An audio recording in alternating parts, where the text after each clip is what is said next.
The fields were generous until the shadows learned to eat. Wheat bowed, vines let their sweetness fall into open hands, and the earth hummed like a mother. Then footsteps arrived that the ground did not know how to carry. They were taller than rumor, sons of stories that fathers whispered through clenched teeth. They laughed like cliffs falling into the sea. Their hands reached further than reason. The sky seemed lower when they walked, as if heaven ducked to pass them. People learned to measure fear with new rulers. A boy watched from a hill. His father was a builder of boats and warnings. "Listen," the father said, hammer ringing the air into shape. "The world is louder than it should be. When the ground forgets gentleness, the water remembers how to speak." The boy listened, first to the forest groaning as the giants tore wood from root to roof, then to the markets where bread cost the price of dignity, then to the night where women bartered silence for safety and men bartered their names for survival. He listened until listening hurt. One evening, the giants played at wrestling with thunder. They hurled boulders as if mocking mountains for being slow. A little house under the eaves of a cedar folded like a paper bird. The boy's knuckles went white. His father kept hammering. "What are you making?" the boy asked, though he already knew the shape of obedience. "A door," the father said, eyes on some measurement only he could see. "Big enough for mercy, strong enough for regret." Rain began in the wrong month. Streams changed their minds. Birds flew lower than custom. The giants mocked the sky, and the sky took notes. A woman passing the boat laughed until she saw the builder's face and then felt the weight of her own breath. "How long?" she asked no one,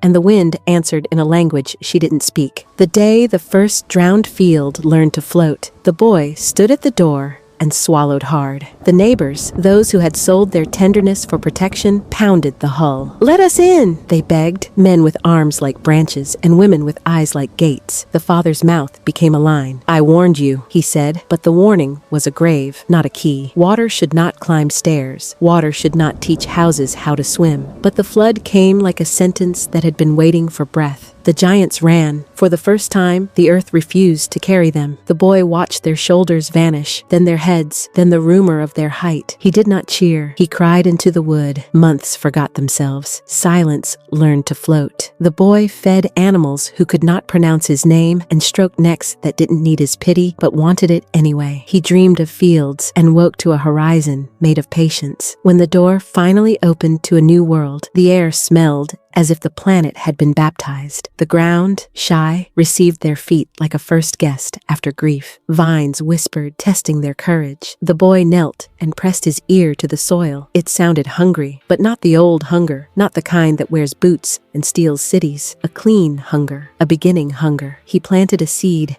and covered it like a secret. "Grow," he said, not as command, but invitation. He waited. Waiting learned how to be a friend. Years later, when children asked why their stories included monsters with names the trees would not repeat, he pointed to his scars and to the shape of the door that had once held the weather back from their throats. "Remember," he told them, "what happens when strength forgets kindness and shadows learn to eat." The fields were generous again, until people forgot. But for a while, long enough to teach babies how to laugh without flinching, the world remembered its sighs. And in the evenings, when wind braided itself through new orchards, you could almost hear the old footsteps drowning, proof that even giants have to learn how to breathe like the rest of us. The fields were generous until the shadows learned to eat. On good nights, when rain behaves and seeds are brave, you can still hear the ground refusing that lesson.